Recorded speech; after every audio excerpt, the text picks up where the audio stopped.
The Invisible Boy, written by Trudy Ludwig, illustrated by Patrice Barton.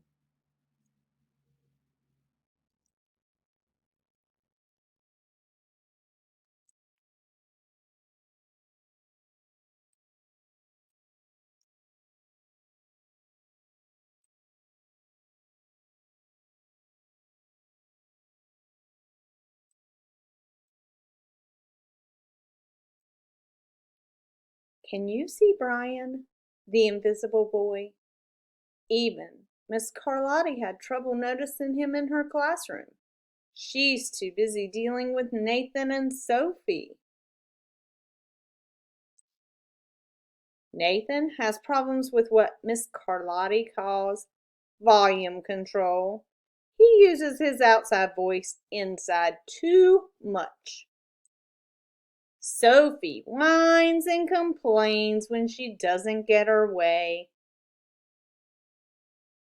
Nathan and Sophie take up a lot of space.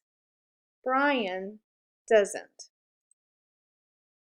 When the bell rings for recess, Micah and JT take turns choosing kids for their kickball teams. The best players get picked first. Then, the best friends of the best players. Then the friends of the best friends. Only Brian is left, still waiting and hoping. JT glances in Brian's direction and just as quickly looks away. "We've got enough players for each team," he tells the others. "Let's play ball."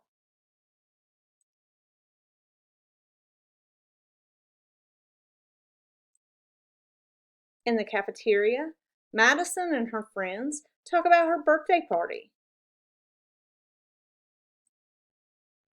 "The rope swing over the pool was awesome," says JT.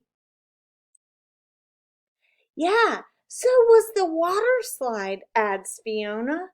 "That was the best pool party ever." "I'm so glad you guys have fun," says Madison.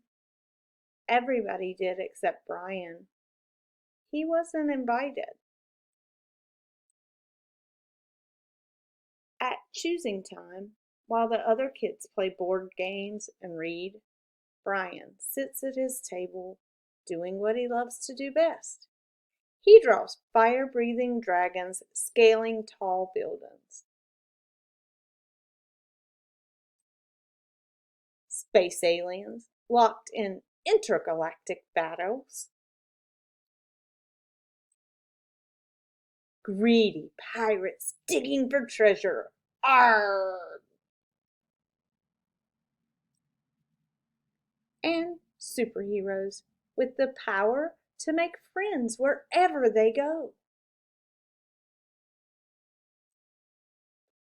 On Monday morning, Mrs. Carlotti introduces Justin, a new student, to the class. Brian smiles shyly at him. Some of the other kids sneak looks at Justin, trying to figure out if he's cool enough to be their friend. They haven't quite made up their minds yet. At lunch, Madison and JT watch Justin eat with chopsticks. "What's that?" asks Madison as she points at Justin's food.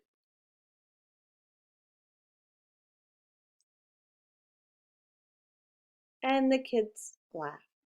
All of them, that is, except Brian. He sits there wondering which is worse, being laughed at or feeling invisible. The next day, when Justin goes to his cubby to put away his backpack, he notices a piece of paper with his name on it. "Justin, I thought the bulgogi looked good. Brian." Yum! At morning recess, Brian finds a piece of chalk on the ground and starts drawing away. "You're Brian, right?" Yeah, thanks for the note. Hey, Justin, Emilio calls out from the tetherball court. You're up next. Sorry, I gotta go, says Justin. By the way, that's a really cool drawing, he adds before taking off.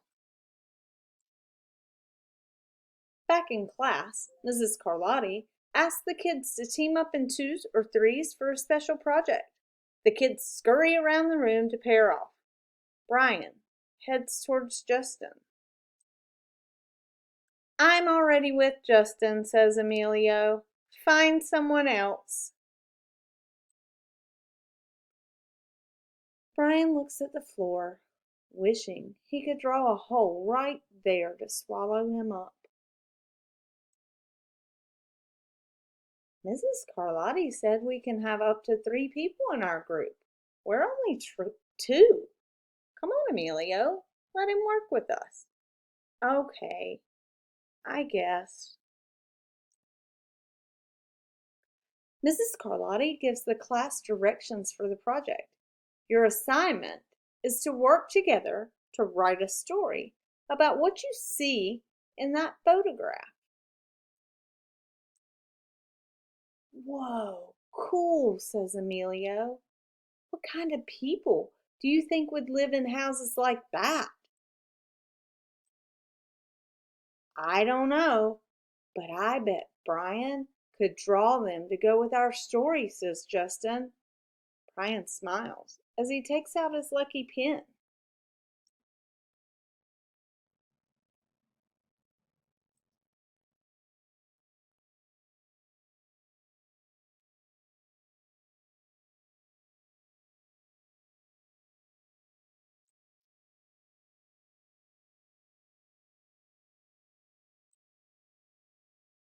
It's lunchtime again, Brian's least favorite part of the day.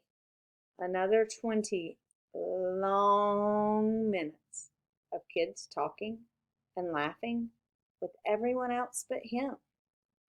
Brian, he hears someone shout. Hey, Brian, over here. Brian turns and sees Justin waving him over. Emilio nods at Brian as he makes room for him at the table. Maybe, just maybe, Brian's not so invisible after all.